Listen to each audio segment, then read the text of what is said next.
आज हम लोग अपनी इलेक्ट्रीशियन थ्योरी की तीसरी क्लास लेके आए हैं फर्स्ट ईयर की। इस क्लास के बारे में यदि और अधिक जानना है तो इसके पहले आपको 2 क्लास पीछे की पढ़नी पड़ेंगी। पहली और दूसरी क्लास जाके प्लेलिस्ट में देख लीजिएगा, वहाँ पे पढ़ी है। पहली क्लास दूसरी क्लास का रिवीजन करिए, फिर तीसरी क्लास देखने आइए। और इस क्लास का फ्री में PDF और ऑनलाइन मॉक टेस्ट देना है तो आप www.globaliti.org पर जाकर विजिट करें और सुविधा का लाभ उठाएं, जो कि ये वेबसाइट दी हुई है www.globaliti.org। इस वेबसाइट पे जाके आप इस सुविधा का लाभ उठाइए। चलते हैं आज हम लोग अपने पहले क्वेश्चन की ओर। हम लोग का पहला question, what is the current carrying capacity of 32 ampere rated cable if it is protected by the rewirable fuse. 32 ampere rated cable की धारा वहन क्षमता क्या होगी यदि इसे पुनः, देखिए यहाँ पे थोड़ी गलत लिखी, यदि इसे पुनः तार बांधने योग्य फ्यूज से सुरक्षित किया गया हो। अगर हम कह दें कि यह क्वेश्चन ही गलत है, अगर हम कह दें कि यह क्वेश्चन ही गलत है तो कोई इसमें अतिशयोक्ति नहीं होनी चाहिए, क्योंकि अगर आप क्वेश्चन में पूरी वैल्यू नहीं देंगे और आप हमसे ये उम्मीद करेंगे कि हम राइट आंसर दे दें, तो हाँ उसी तरीके हो सकता है कि जैसे भारत की राजधानी क्या है, दिल्ली है, हमको रटी हुई है। अगर कोई न्यूमेरिकल मेथड होता सॉल्व करने के, भारत की राजधानी दिल्ली बताओ, तो हमें नहीं पता होगा, क्योंकि हमें उसके लिए वैल्यू चाहिए। हम लोग बचपन सुनते आ रहे हैं भारत का राजधानी दिल्ली है, यूपी का राजधानी लखनऊ है। उसी प्रकार बस हम लोग रट लिया है। लेकिन अगर कोई बोल दे कि मैथमेटिकल फार्मूला बताओ कि जिससे प्रूव हो जाए कि भारत की राजधानी दिल्ली है, तो हम लोग नहीं बता पाएंगे, उसके लिए हमें कुछ वैल्यू चाहिए। उस तरीके इस क्वेश्चन में बोला है 32 एम्पियर फ्यूज के लिए रिवायरेबल फ्यूज है, उसकी हमें कैपेसिटी बताओ if protected by the rewirable fuse. 32 ampere rated cable की धारा वहन क्षमता कैपेसिटी बताओ क्या होगी यदि इसे पुनः तार बांधने योग्य फ्यूज से सुरक्षित किया गया हो। हम फिर से बोल रहे हैं, जब हमें आप क्वेश्चन में पूरी वैल्यू नहीं दोगे तो हम आंसर नहीं बता पाएंगे आपको। 90% यूट्यूबर, गूगल में, आप हर जगह वेबसाइट में जाएंगे, सीधे आपको बोलेंगे कि 26 सही है। हम पूछ रहे हैं 26 क्यों सही है? इसलिए सही है जब क्वेश्चन में आपको कुछ भी ना दिया हो, केवल 32 एम्पियर दिया हो, तो हम जानते हैं हमारी जो सर्किट होती है पावर फैक्टर इक्वल टू होता है cos phi equal to R/Z होता है। R क्या होता है? रेजिस्टेंस होता है। Z क्या होता है? इम्पीडेंस होता है। ठीक है, cos phi equal to R/Z, ये हमारा पावर फैक्टर होता है। पावर फैक्टर हमारा 3 प्रकार का हो सकता है। यूनिटी हो सकता है किसी केस में लैगिंग हो सकता है, किसी केस में लीडिंग हो सकता है। मतलब हमारे पावर फैक्टर कितने प्रकार के हुए आपने जाना? पावर फैक्टर 3 प्रकार के हुए। बेसिकली जो पावर फैक्टर हम लोग का सिस्टम है 0.85, 0.81, 0.8 ऐसा पावर फैक्टर मान लेते हैं। इस क्वेश्चन को सॉल्व करने से पहले जैसे बचपन में हमने बहुत सी वैल्यू मानी कि माना महेश की आयु X, उसी तरीके से हम इस क्वेश्चन में मान लेते हैं कि माना हमारा पावर फैक्टर 0.8, जो कि जनरली हम लोग देखते हैं 0.8, 0.85, 0.89, 0.9 ऐसे हम लोग का पावर फैक्टर होता है। तो हमने यहाँ पे पावर फैक्टर अपना मान लिया 0.8। पावर फैक्टर क्या मान लिया?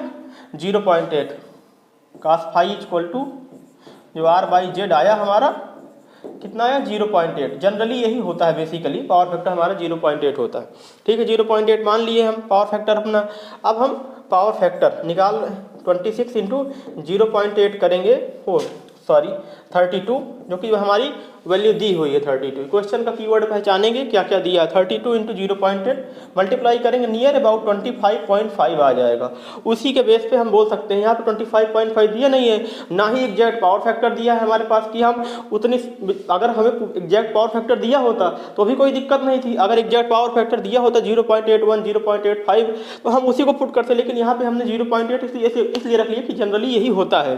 तो हमारा आंसर आ रहा 25.5। उसी के बेस पे हम बोल दे रहे हैं कि 26 एम्पियर हमारा सही है। चलते हैं अगले क्वेश्चन की ओर।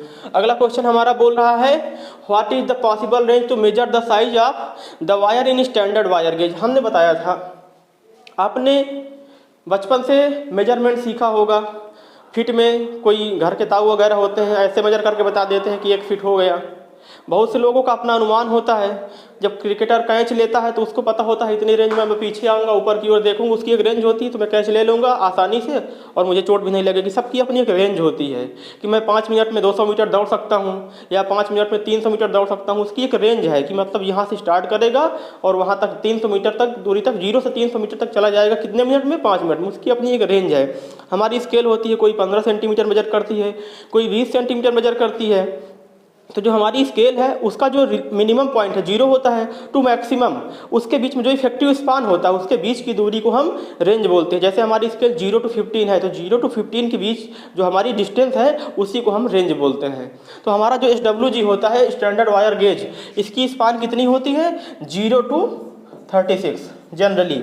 इसका राइट आंसर डी है। इसमें किसी प्रकार का कोई न्यूमेरिकल नहीं है, ना ही कोई मैथमेटिकल कैलकुलेशन है। आपको स्टैंडर्ड वायर गेज खरीदना होगा, देखना होगा अधिक जानकारी के लिए।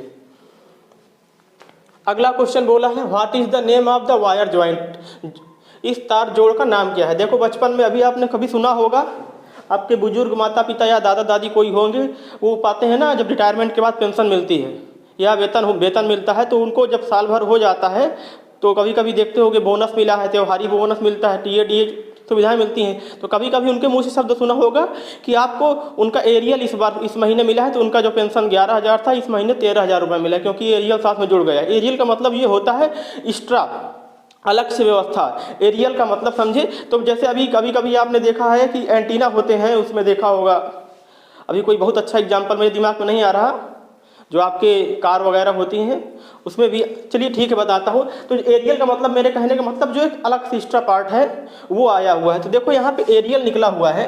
एरियल इसीलिए बोलते हैं इसको, एरियल टाइप जॉइंट बोलते हैं इसलिए जो हमारे जॉइंट है ये हमारे कंडक्टर हैं, 2 कंडक्टर है और इसमें एरियल दे के लूप दे दिया गया है, इसलिए इसको क्या बोलते हैं एरियल टैप जॉइंट। बाद में टाइपिंग की गई है, पहले एक सर्टेन पार्ट को एक पर्टिकुलर मेजरमेंट दे दी गई होगी। देखिए कोई फिक्स नहीं है, हो सकता है कि ये 5 सेंटीमीटर हो, इधर 5 सेंटीमीटर हो जो इंसुलेटेड पार्ट हो, बाकी जो बीच का पार्ट हो ये 12 सेंटीमीटर हो।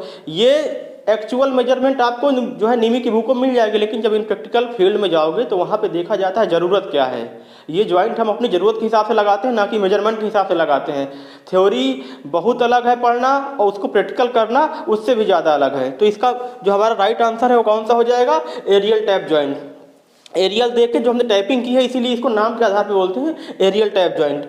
अगला क्वेश्चन है, अगला क्वेश्चन क्या है, गैल्वेनिकृत लोहे के लिए किस प्रकार के सोल्डिंग फ्लक्स का उपयोग किया जाता है। फ्लक्स का मतलब हमने हिंदी में कभी सुना होगा, गालक शब्द सुना होगा, गैल्वेनिकृत। Which type of soldering flux is used for soldering galvanised iron. Galvanised लोहे के लिए किस प्रकार के सोल्डिंग फ्लक्स का उपयोग किया जाता है, उसके लिए हम लोग क्या यूज करते हैं, हाइड्रोक्लोरिक एसिड। इसके लिए कोई बेटा मैथमेटिकल फार्मूला नहीं है कि हम आपको बता सके, प्रूफ कर सकते क्यों ये होता है। हाँ, जब इसके लिए हम लेक्चर लेके आएंगे तो वहाँ पे बता देंगे कि क्यों इसका यूज बेटर होता है और इसका यूज किस लिए करते हैं। हाइड्रोक्लोरिक एसिड यूज होता है बेसिकली, आप लोग माइंड में रखिएगा। अगले क्वेश्चन की ओर चलते हैं। Which method of soldering is use for quantity production and for टीनिंग work. टीनिंग work दिया है, मात्रा उत्पादन और टीनिंग वर्क कार्य हेतु कौन सी सोल्डिंग विधि का प्रयोग किया जाता है। Dip soldering, soldering with flame, soldering with soldering iron, soldering with soldering gun. Dip soldering करते हैं हम, ठीक। इसका राइट आंसर हो जाएगा डिप सोल्डिंग। छोटे कार्य में जो महीन जगह, बारीक जगह होती है वहां पर हम कौन सा करते हैं, डिप सोल्डिंग करते हैं। What is the name of the part marked as X in the underground cable? इस भूमिगत केबल में X को इंगित करने वाले भाग का नाम बताइए। इस तरीके के हमने बहुत सारे क्वेश्चन किए हैं कि कोई एक पर्टिकुलर एरिया दे देगा, पूछेगा इस एरिया को क्या नाम दिया जाए या क्या नाम से पहचानते हैं। ये केबल का एरिया दिया है। मैं इस क्वेश्चन के साथ आपके सारे डाउट भी खत्म कर दूंगा। जो हमारी केबल होती है, जो हमारी केबल होती है, इसका जितना भी लेयर है मैं सारे लेयर आपको बताए दे रहा हूं, तो जिससे आपका इससे संबंधित और भी कोई क्वेश्चन बनता है तो आप वहां पे इजीली कर लें। एक ट्रिक दे रहा हूं आपको, बहुत बहुत काम आएगी, पूरा लाइफ टाइम काम आएगी आपको। ये ट्रिक जो दे रहा हूं ये मतलब सबसे इंपॉर्टेंट ट्रिक है आपके लिए। क्या बोलते हैं, हम सिम्बॉस लिख दें, सिम्बॉस। सिम्बॉस मैंने लिखा, इसको आपको याद रख लेना है। सिम्बॉस का मतलब होता है कोर, फिर उसके बाद होता है इंसुलेशन, इंसुलेशन, उसके बाद होता है metallic sheet,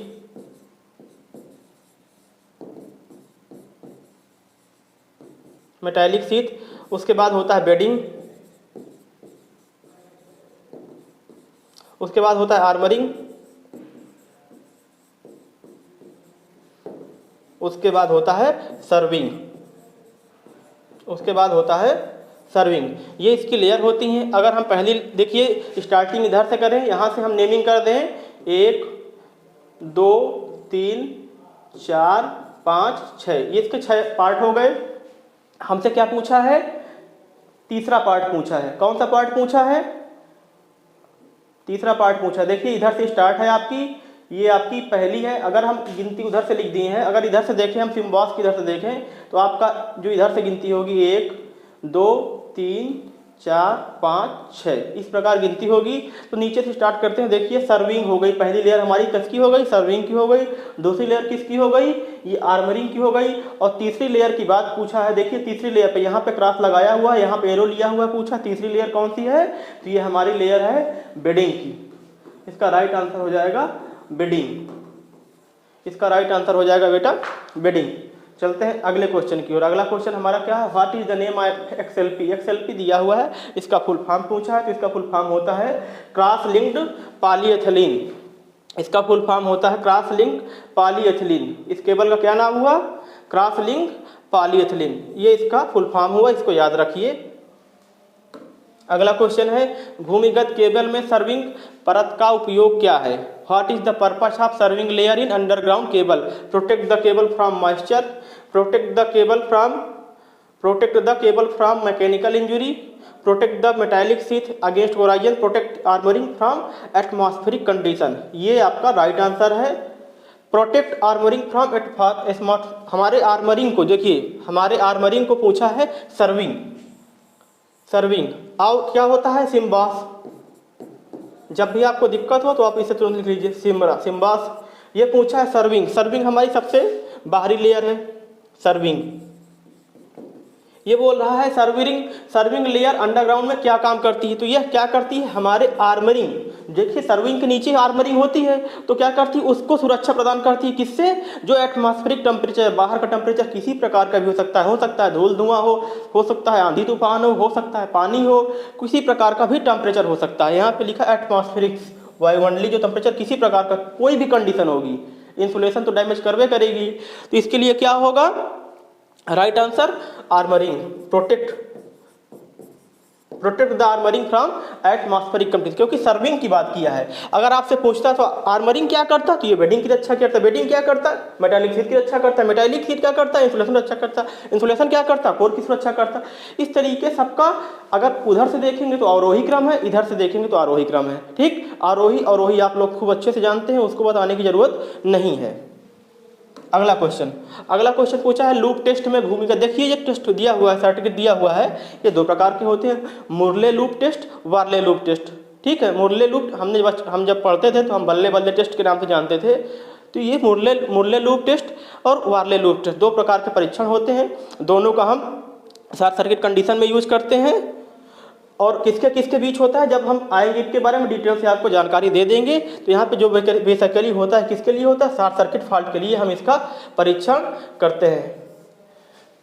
which type of fault use underground, ये यूजी जो लिखा हुआ है, ये underground cable can be located by this loop test. Loop test में भूमिगत केबल के किस प्रकार के दोष स्थान को फाइंड किया जाता है या ज्ञात किया जाता है? तो भैया शॉर्ट सर्किट फॉल्ट का पता लगाते हैं।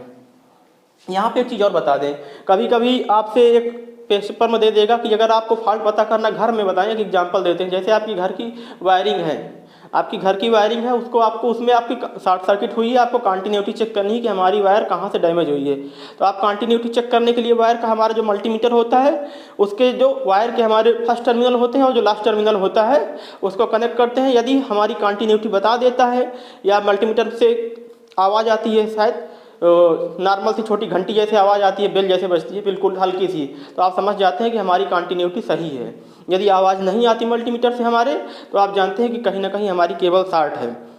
ये तो बेसिकली पार्ट हो गए। लेकिन अगर आपको जानना है आपकी केबल है कितनी 1 मीटर लंबी है, 1 मीटर लंबी केबल है और आप मल्टीमीटर से टेस्ट कर रहे हैं, मल्टीमीटर से आप टेस्ट कर रहे हैं। ये बेसिकली ये मान लेते हैं ये मल्टीमीटर है, मल्टीमीटर से आप टेस्ट कर रहे हैं। तो मल्टीमीटर के 2 टर्मिनल, आप एक टर्मिनल को इधर लगा देंगे, एक टर्मिनल को आप इधर लगा लेंगे। यदि इससे रिंग की आवाज़ आती है, हल्की सी नॉर्मल से रिंग की आवाज़ आती है, तो आप जान जाते हैं कंटिन्यूटी हमारी सही है, वायर हमारा शॉर्ट नहीं। लेकिन अगर घर की वायरिंग लंबी है, हम आपके लिए बता रहे हैं, बहुत अच्छी ट्रिक बता रहे हैं। ये 1 मीटर नहीं है, ये जब मान लीजिए 110 मीटर है, 1 मीटर की जगह आप कितनी 110 मीटर है, और पूरे घर की वायरिंग हो गई है। अब आपको पूरे मल्टीमीटर के जो टर्मिनल होते हैं बहुत 1 मीटर के होते हैं, वो भी ज़्यादा लंबे होते नहीं हैं। तो अब इन दोनों टर्मिनल को आप बहुत दूर तक तो फैला के ले नहीं जा सकते, तो आप वहाँ पे क्या करेंगे, हम बता रहे हैं आपको एक छोटी सी ट्रिक। जैसे आपको अब कंटिन्यूटी चेक करनी है, तो जो आपके जो वायर है, जो आपका वायर है, ये मान लीजिए फेज और न्यूट्रल गया हुआ है, 2 वायर गया हुआ है। अब आपको कंटिन्यूटी चेक करनी है, कौन सा वायर शॉर्ट है। चेक करने के लिए अब 110 मीटर आप मल्टीमीटर के वायर से चेक नहीं कर सकते, तो एक काम करिएगा, इन दोनों टर्मिनल को शॉर्ट कर दीजिए, आपस में कनेक्ट कर दीजिए, जोड़ दीजिए। ठीक है, जोड़ दिए, उसके बाद आप मल्टीमीटर लेके जाइए, इन दोनों टर्मिनल पे पास यहाँ पे जाके लगा के मल्टीमीटर के टर्मिनल कंटिन्यूटी चेक कर लीजिए।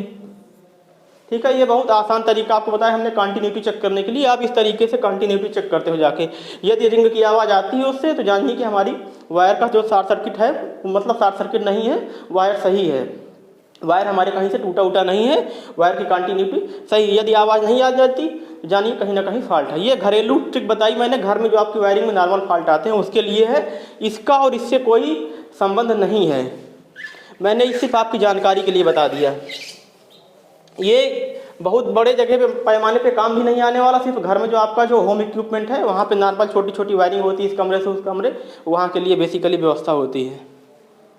अगला क्वेश्चन बोला है, उत्पादन संयंत्रों में किस प्रकार की केबल बिछाने की विधि का प्रयोग किया जाता है। Which cable laying method is used in generating station. Generating station में कौन सी केबल यूज करते हैं, वहाँ के लिए हम हवा में रैक वाली racks in air cable use करते हैं। अगला क्वेश्चन हमारा है, तांबे के परमाणु चक्र में कितने इलेक्ट्रॉन होते हैं। How many electron are there the valence shell of a copper atom. थोड़ी सी केमिस्ट्री पढ़ लेते हैं। अगर कॉपर का नाम आया होगा दिमाग में आपके 29 अपने आप आ गया होगा। ठीक है, कॉपर 29 आ गया होगा, नहीं आया होगा तो इसका मतलब आपने पढ़ाई लिखाई नहीं करी है, आप घर बैठे डिग्री ले ली है। मैं नहीं बताऊंगा, उसको आप देखिएगा।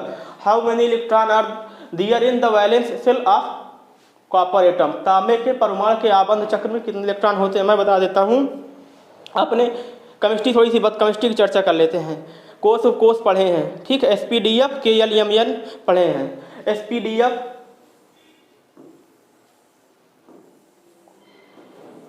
अगर हम बात करें कोष की, अगर हम बात करें कोष की, कोष हमारे कौन से होते हैं, SPDF ये हमारे कोष होते हैं। और जो हमारे KLMN4 होते हैं, KLMN4 इसलिए बोल देते हैं कि चारों को मिला के संख्या 4 होती है, इसलिए KLM बोल देते हैं।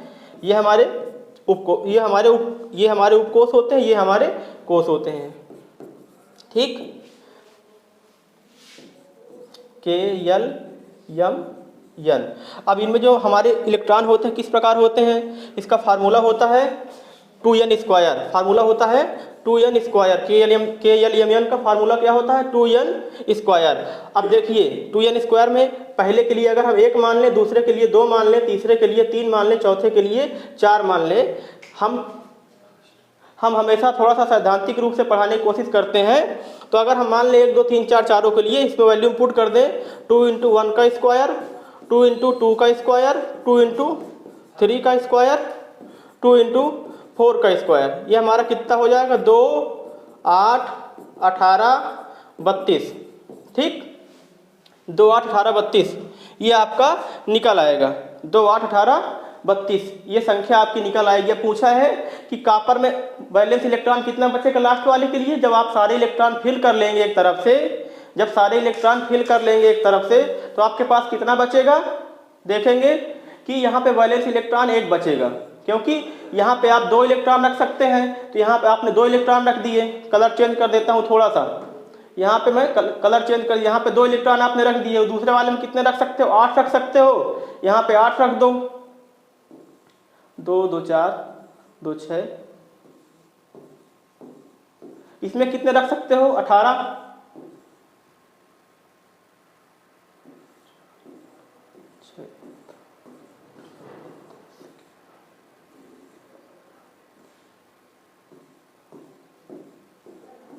अब देखिए हमने रख दिया 2 8 2 8 2 8 18, आपने रख दिया 8 2 10 10 18 कितना हुआ?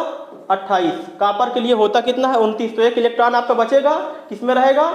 वैलेंस इलेक्ट्रॉन रहेगा। एक इलेक्ट्रॉन कहाँ जाएगा? ये बोला है ना, there in the valence electron shell of copper atom कितना रहेगा? एक इलेक्ट्रॉन बच रहा है ना आपका एक्स्ट्रा, एक इलेक्ट्रॉन आपका बचेगा, तो इसका राइट आंसर क्या हो जाएगा? एक इलेक्ट्रॉन। भाई पूछा है how many electron are there in the valence shell of copper atom, तो कितना राइट आंसर होगा? क्योंकि हमारे पास एक बच रहा है वैलेंस इलेक्ट्रॉन, इसका राइट आंसर 1 हो जाएगा। अगला क्वेश्चन है नियॉन लैंप पे विद्युत धारा का प्रभाव क्या कहलाता है? Gas ionization effect, chemical effect, magnetic effect. हमारी गैस आयनाइज होती है, उसके बाद हमारा नियॉन लैंप ग्लो होता है, मतलब जलता है, तो इसका राइट आंसर हो जाएगा डी। अगला क्वेश्चन बोला है what is the unit of insulation resistance. Insulation resistance जो हमारा होता है मेगा ओम में होता है, उसको मेजरमेंट करते हैं मेगा ओम में, ठीक है, ओम से बड़ा मेगा ओम, ठीक। चलते हैं which electrical device is the coarse excess current protection. कौन सी विद्युत उपकरण अतिरिक्त धारा संरक्षण देता है? Cartridge fuse, rewirable fuse, miniature circuit breaker, high rupturing capacity fuse. ये आपका पूछा हुआ है कौन सा विद्युत उपकरण अतिरिक्त धारा संरक्षण देता है। देखिए हमारा जो रिवायरेबल फ्यूज है सबसे ज्यादा अतिरिक्त धारा संरक्षण देता है। Which electrical device is the coarse excess current protection. Excess current protection, क्योंकि जो कार्ट्रिज फ्यूज होता है, एमसीबी होती है, इनकी सबकी प्रॉपरली रेटिंग होती है। सबकी प्रॉपरली रेटिंग इसलिए होती है क्योंकि ये कॉस्टली होते हैं, सब महंगे होते हैं, इनकी जो स्टेबिलिटी होती है वो एक प्रॉपरली फिक्स होती है। जो रिवायरेबल फ्यूज होता है इसमें अतिरिक्त करंट कलेक्शन की व्यवस्था इसलिए होती है क्योंकि ये इसको हम आसानी से चेंज कर सकते हैं बार बार। जो चीज़ हम बार बार चेंज कर सकते हैं उसमें थोड़ा सा रिस्क ले सकते हैं, इसलिए इसका राइट आंसर हो जाएगा रिवायरेबल फ्यूज।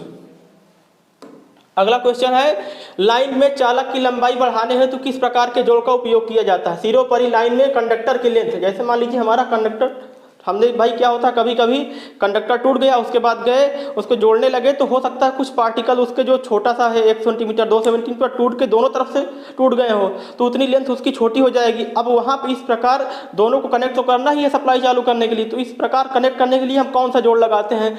देखते हैं scarf joint, aerial tap joint, Britannia T joint, Western Union joint. इसके लिए कौन सा यूज करते हैं हम?